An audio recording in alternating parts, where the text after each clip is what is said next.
স্বাধীনতা আমরা করেছি বন্ধু, এটা অন্য কেউ করে দিয়ে যায়নি আমাদের।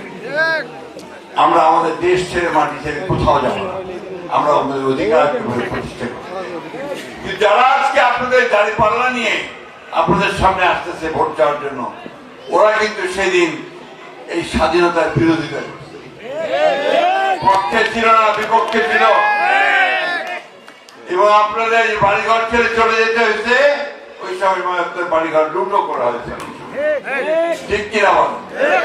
তো বন্ধুরা, মা বোনেরা, আমাদের এইবার ভোটের আমরা সঠিক সিদ্ধান্ত নেই, আমরা যেন ধানের শীষে ভোট দেই, দিয়ে এই যারা আমরা স্বাধীনতার পক্ষে কথা বলি, যারা আমরা ফ্যামিলি কার্ডের কথা বলি, যারা আমরা কৃষি কার্ডের কথা বলি, স্বাস্থ্য কার্ডের কথা বলি, আইন শৃঙ্খলা রক্ষার কথা বলি, শিক্ষার কথা বলি, স্বাস্থ্যের কথা বলি, তাহলে হাতকে শক্তিশালী করলে ইনশাআল্লাহ দেশ আগামী 5 বছর ভালো হবে। এই ভোটটাতে আগে যে কোনো ভোটের 2টা প্রধান পক্ষ থাকতো, তাই না? নৌকা আর ধানের শীষ, ঠিক তো? আমরা কেউ কেউ নৌকা থাকতাম, কেউ ধানের শীষে থাকতাম। এইবার নৌকাটা নাই। যাই হোক, বিভিন্ন কারণে আমাদের রাজনীতিতে বিভিন্ন রকম সমস্যার কারণে আমাদের এই নৌকা এবার আমাদের কাছে নাই। এখন ভোট তো দিবা হবে নাকি? ভোট দিবা হলে কোন থেকে আপনারা বাঁচবেন?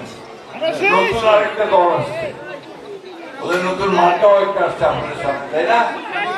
ঠিকই দাঁড়িপাল্লা, এই তো তাতে করেন না কেন ভাই?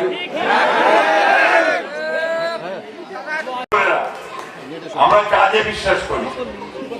আপনারা দেখবেন টেলিভিশনে এখন তারেক রহমান সাহেবকে দেখাচ্ছে, তাই না? দেখেন না? বয়স অনেক কম, আমার টাইমে কম বয়স না, কাজ করার দক্ষতা আছে অনেক, দৌড়াতে পারে অনেক, কাজ করে অনেক বেশি, বিদেশে ছিল অনেক দিন। তিনি বলছেন এবার আমি আমার মা বোনদের জন্য ফ্যামিলি কার্ড আনবো। ফ্যামিলি কার্ডটা কি? যে কার্ড, এটা হবে আমার মা বোনদের একটা অস্ত্র।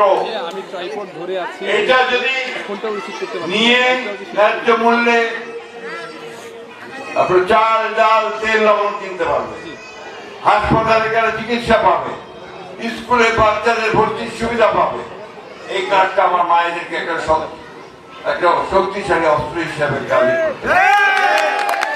আমাদের কৃষক ভাইদেরকে দেওয়া হবে কৃষি কার্ড।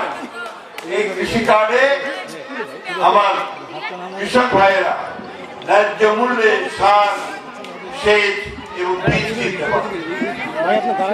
আমরা উচ্চ শিক্ষার জন্য ব্যবস্থা করব।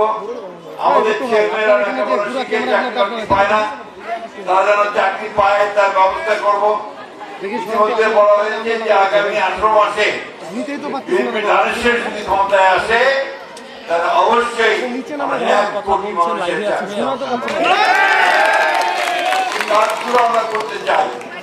আমরা আমাদের বেগম খালেদা জিয়া মেয়েদের লেখাপড়ার জন্য ক্লাস 12 পর্যন্ত বিনা বেতনে লেখাপড়ার ব্যবস্থা করে দিয়েছিল, মনে আছে আপনাদের? পরে আমাদের মেয়েরা কিন্তু কলেজ পাস করতেছে, উপবৃত্তি দেওয়া হয়েছিল।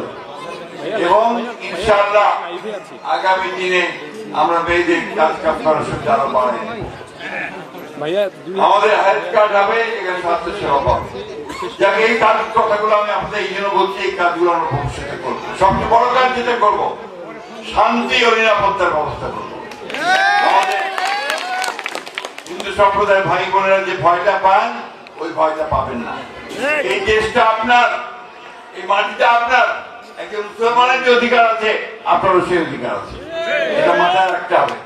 কারণ এখানে আমরা সবাই সমান, একই দেশের অধিবাসী। বন্ধুগণ, আমরা বক্তব্য দীর্ঘ করবো না। আপনাদের একটা কথা অনেকে আমি হিন্দু ভাই বোনদের জন্য বলি, এখানে বয়স্ক মানুষ কারা আছেন? 50-এর উপরে আছেন? হ্যাঁ, আমার সামনে আছেন। 71 সাল মনে আছে? বাড়িঘর ছেড়ে চলে যেতে হয়েছিল, মনে আছে? হ্যাঁ, কেন একটা যুদ্ধ হয়েছিল পাকিস্তানিদের সঙ্গে, আমাদের যুদ্ধ করতে হয়েছিল, আমরা যুদ্ধ করছিলাম।